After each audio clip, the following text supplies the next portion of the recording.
नमस्कार, जय हिंद दोस्तों। स्वागत है आपका अपने YouTube channel important MCQ by Sandeep में। दोस्तों, आज के इस वीडियो में हम डीएलएड फोर्थ सेमेस्टर में 10 नवंबर को जो सामाजिक अध्ययन का पेपर आया है, आज हम उसको सॉल्व करके दिखा रहे हैं। और दोस्तों, अगर आप डीएलएड फोर्थ सेमेस्टर का सामाजिक अध्ययन का पेपर देकर अभी अभी घर लौटे हैं तो आप अपने उत्तर यहाँ से मैच कर सकते हैं, ताकि आपको पता चल जाए कि कौन सा उत्तर आप गलत कर आए हैं और कौन सा उत्तर आप सही करके आए हैं। और इन प्रश्नों में आपके कितने सही हुए हैं, आप कितने नंबर आ रहे हैं, हमें नीचे कमेंट में ज़रूर बताएं, ताकि हम भी आपको समझ सकें कि आपने कितना सही किया है प्रश्न पत्र में। शुरू करते हैं आज का वीडियो को शुरू करने से पहले एक निवेदन है, अगर आपने अभी तक चैनल को सब्सक्राइब नहीं किया है तो नीचे लाल रंग के बटन को दबाकर चैनल को सब्सक्राइब करके घंटे का निशान जरूर दबा लें, ताकि ऐसे ही वीडियोज़ का नोटिफिकेशन आपको लगातार मिलता रहे। शुरू करते हैं आज का वीडियो। ये पहला प्रश्न यहाँ पर दे रखा है, सत्यार्थ प्रकाश रचना किसकी है। आपके पास ऑप्शन है स्वामी दयानंद सरस्वती, रामकृष्ण परमहंस, स्वामी विवेकानंद और राजा राम मोहन राय। तो सत्यार्थ प्रकाश जो रचना है वो स्वामी दयानंद सरस्वती की है। अगला प्रश्न है, जलियांवाला बाग हत्याकांड किसने करवाया। Simon, General Dyer, Lord Dufferin, Lord Curzon. आपको मालूम है ना, जलियांवाला बाग में चारों तरफ से घेर कर पुलिस वालों द्वारा गोलियां बरसाई गई थी, जिसमें कई लोग मारे गए थे, वो करवाया था जनरल डायर ने। अगला प्रश्न है, भारत छोड़ो आंदोलन कब प्रारंभ किया गया। तो ये 1942 में प्रारंभ किया गया। उत्तर प्रदेश में उच्च न्यायालय कहाँ स्थित है। इलाहाबाद, आगरा, वाराणसी, मेरठ। तो उत्तर प्रदेश में उच्च न्यायालय इलाहाबाद यानी प्रयागराज में स्थित है। और कभी कभी पूछ लेता है कि इसकी बेंच कहाँ है, तो वो लखनऊ बेंच है। अगला प्रश्न है, उत्तर प्रदेश का मैनचेस्टर किसे कहा जाता है। लुधियाना, दिल्ली, लखनऊ, कानपुर। देखिए, लुधियाना तो उत्तर प्रदेश में है ही नहीं, दिल्ली तो उत्तर प्रदेश में है ही नहीं, बचा लखनऊ और कानपुर। तो यहाँ पर जो सही उत्तर होगा वो होगा कानपुर। अगला प्रश्न है, अशोक चक्र में कितनी तीलियां हैं। तो अशोक चक्र में तीलियां, ये तो बहुत सरल सा क्वेश्चन है, आपको आना चाहिए। 24 तीलियां हैं। बढ़ते हैं अगले प्रश्न की तरफ। अगला प्रश्न यहाँ पर है, प्रदूषण के कितने प्रकार हैं। तो जल प्रदूषण, वायु प्रदूषण, ध्वनि प्रदूषण, ये सभी यहाँ पर सही होगा, ये सभी। हिंदुस्तान रिपब्लिक एसोसिएशन का गठन किसने किया। दोस्तों, ये विवादित प्रश्न है, यहाँ पर दो ऑप्शन सही हैं। आपके पास ऑप्शन दे रखे, चंद्रशेखर आजाद, रामप्रसाद बिस्मिल, भगत सिंह और राजगुरु। तो हिंदुस्तान रिपब्लिकन एसोसिएशन का जो गठन हुआ था वो 1924 में सचिंद्र सान्याल, रामप्रसाद बिस्मिल और चंद्रशेखर आजाद द्वारा किया गया था। तो यहाँ पर दो ऑप्शन दे रखे हैं, चंद्रशेखर आजाद भी सही है, रामप्रसाद बिस्मिल भी सही है। अब यहाँ पर प्रश्न उठता है, कौन से ऑप्शन पर हमें नंबर मिलेगा। नंबर हमें दोनों पर मिलेगा। अगर आपने चंद्रशेखर आजाद टिक किया तब भी आपको नंबर मिलेगा, रामप्रसाद बिस्मिल टिक किया है तब भी आपको नंबर मिलेगा। बढ़ते हैं अगला प्रश्न पर। अगला प्रश्न है, 1857 की क्रांति का नेतृत्व लखनऊ से किसने किया। वाजिद अली शाह, तात्या टोपे, नाना साहब, बेगम हजरत महल। तो दोस्तों, ये जो नाना साहब थे वो कानपुर से थे और जो बेगम हजरत महल है वो आपकी लखनऊ से थी। तो यहाँ पर जो सही उत्तर होगा बेगम हजरत महल। मनरेगा योजना किस सन में लागू की गई। 2003, 2005, 2007 या फिर 2009। तो मनरेगा जो योजना थी वो 7 सितंबर 2005 में लागू की गई थी। तो यहाँ पर जो ऑप्शन सही होगा ऑप्शन नंबर 2। अगला प्रश्न है, कर्मा लोक नृत्य कहाँ का है। तो देखो, कभी कभी कर्मा लोक नृत्य बहुत मशहूर लोक नृत्य है। इसका जो मुख्यतः ये लोक नृत्य होता है वो होता है छत्तीसगढ़ में। लेकिन यहाँ पर क्या, यहाँ पर आपको उत्तर प्रदेश के जिलों के नाम दिए गए हैं। तो ये जो प्रश्न है ये भी हम कह सकते हैं विवादित है, क्योंकि जो कर्मा लोक नृत्य है वो दो जिलों में, दोनों जिलों के नाम यहाँ पर दिए गए हैं, जैसे महोबा, मिर्जापुर, ब्रज और सोनभद्र। तो यहाँ पर जो कर्मा लोक नृत्य है वो मिर्जापुर में भी होता है और सोनभद्र में भी होता है, दोनों में होता है। ये जो कर्मा लोक नृत्य है ये एक आदिवासी होते हैं, खरवार नाम के आदिवासी, इनके द्वारा ये लोक नृत्य किया जाता है। मिर्जापुर भी सही है, सोनभद्र भी सही है। अब एग्जामिनर किस में नंबर देगा, मेरे हिसाब से तो दोनों में नंबर देना चाहिए, मिर्जापुर में भी और सोनभद्र में भी। आगे बढ़ते हैं, सर्वाधिक जनसंख्या घनत्व वाला राज्य कौन सा है। देखिए, यहाँ पर राज्य की बात कर रहे हैं और ऑप्शन आपके पास उत्तर प्रदेश, बिहार, पश्चिम बंगाल और केरल दे रखा है। तो इन सभी राज्यों में जो सबसे ज्यादा सर्वाधिक घनत्व किसका है? बिहार का है। और अगर ये बोलते पूरे भारत में सर्वाधिक घनत्व किसका है, तो वो है दिल्ली का। याद रहेगा, ठीक है, दिल्ली का सर्वाधिक घनत्व है, लेकिन यहाँ पर ऑप्शन बिहार है। तो हम राज्यों की जब बात देखें, जो दिल्ली है वो केंद्र शासित प्रदेश है।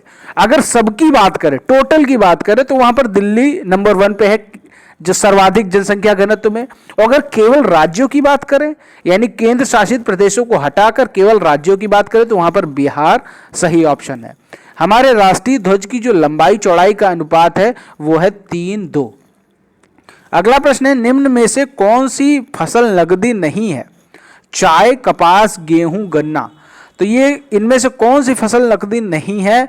तो चाय आपकी नकदी फसल है, कपास, गन्ना ये सब नकदी फसल है, लेकिन जो गेहूं है ये नकदी फसल नहीं है। तो यहाँ पर जो सही उत्तर होगा गेहूं।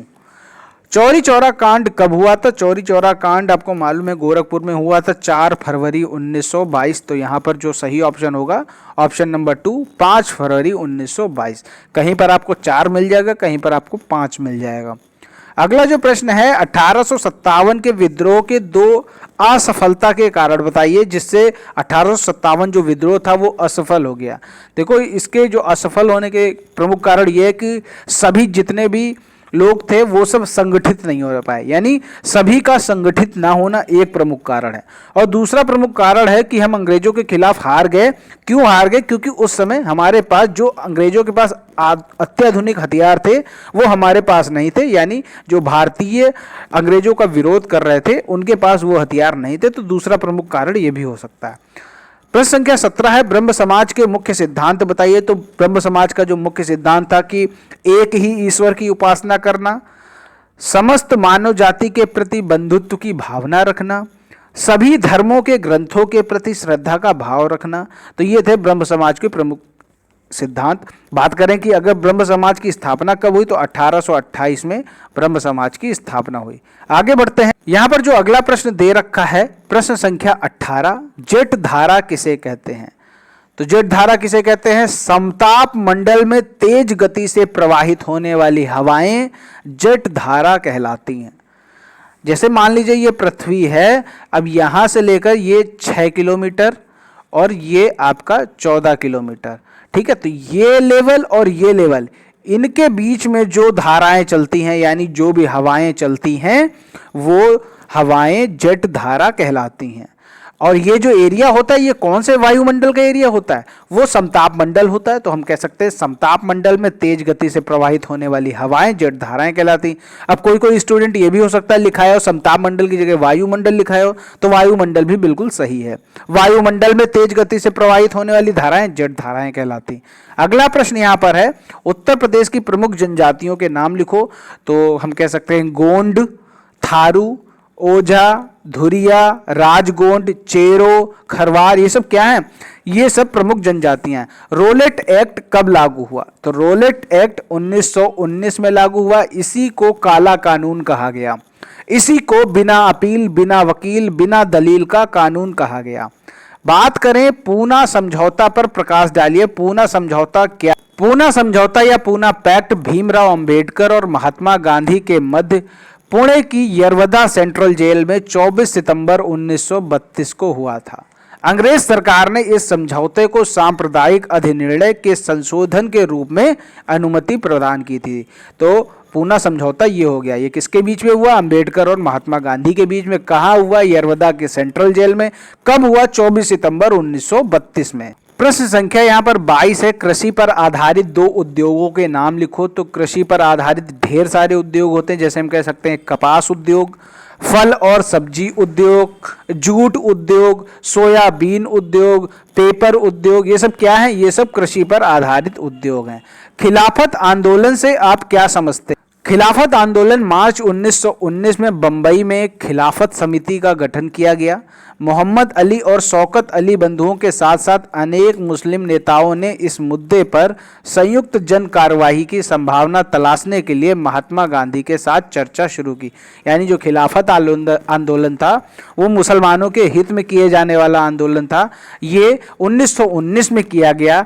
इसके जो प्रवर्तक थे, या हम कह सकते हैं इस आंदोलन को चलाने वाले कौन लोग थे? मोहम्मद अली और शौकत अली। प्रश्न संख्या यहाँ पर है 24। नेहरू रिपोर्ट कब प्रस्तुत की गई? तो नेहरू रिपोर्ट कब प्रस्तुत की गई ये आपको बताना है। तो नेहरू रिपोर्ट 28 अगस्त 1928 को प्रस्तुत की गई। ठीक है, 28 अगस्त 1928 को प्रस्तुत की गई। कानपुर का लाल इमली किस उद्योग के लिए प्रसिद्ध है? तो कानपुर का लाल इमली अगर किसी ने लिखा है कपड़ा उद्योग के लिए प्रसिद्ध है तो बिल्कुल सही है। अगर कोई लिख के आया है कॉटन मिल के लिए प्रसिद्ध है, बिल्कुल सही है। कोई लिख के आया वूलन मिल के लिए सही है या वूलन कपड़ों के लिए प्रसिद्ध है, तो सब सही है। ठीक है, यहाँ पर जो मुख्य है कि ये कपड़ा उद्योग के लिए प्रसिद्ध है। अगला प्रश्न है, प्रथम गोलमेज सम्मेलन कब से कब तक चला? तो प्रथम गोलमेज सम्मेलन 12 नवंबर 1930 से 13 जनवरी 1931 तक चला। ठीक है, ये याद रहेगी तारीख। अगला जो प्रश्न है, व्यक्ति के कानों के लिए सामान्य ध्वनि तीव्रता कितनी है?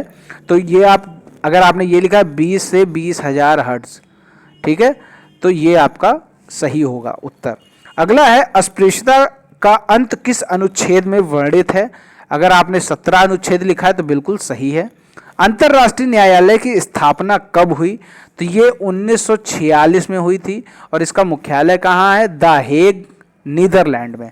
तो ये आपने अगर 1946 लिखा है तो ये बिल्कुल सही है। अगला यहाँ पर जो प्रश्न है, प्रश्न संख्या 30, कांग्रेस के प्रथम अधिवेशन की अध्यक्षता किसने की? तो प्रथम अधिवेशन कहाँ हुआ था? बंबई में हुआ था। कब हुआ था? 28 दिसंबर 1885 में हुआ था। और इसके जो अध्यक्ष थे वो कौन थे? व्योमेश चंद्र बनर्जी। ठीक है, याद रहेगा, व्योमेश चंद्र बनर्जी। अगर आपने ये लिखा है तो आपका बिल्कुल सही है, 1 नंबर आपका बिल्कुल जरूर मिलेगा। तो उम्मीद करता हूं इन 30 प्रश्नों में आपने सभी प्रश्न मिला लिए होंगे कि आपके कितने सही हैं। उसके बाद ये लघुत्तरीय प्रश्न आते हैं, इनको आप अपने हिसाब से लिख लिए होंगे, ये मेरा अनुमान है। बाकी के ये 30 प्रश्न जो हमने कराए 1-1 नंबर वाले, ये आपके कितने सही हुए हमें नीचे कमेंट में जरूर बताइएगा। और अगर आपको इनमें से किसी भी समस्या पर संदेह है तो आप हमें नीचे कमेंट में लिख सकते हैं। बाकी सारे प्रश्नों के उत्तर मैंने यहाँ पर बता दिए हैं। अब आपका काम ये है कि आप हमें नीचे ये बताएं कि आपके कितने उत्तर सही हुए। ओके दोस्तों, उम्मीद करता हूँ वीडियो पसंद आया होगा। वीडियो पसंद आया हो तो वीडियो को लाइक करें, शेयर करें। चैनल को सब्सक्राइब नहीं किया तो चैनल को सब्सक्राइब करके घंटी का निशान जरूर दबाएं। मिलते हैं दोस्तों अगले वीडियो में, तब तक के लिए जय हिंद, जय भारत।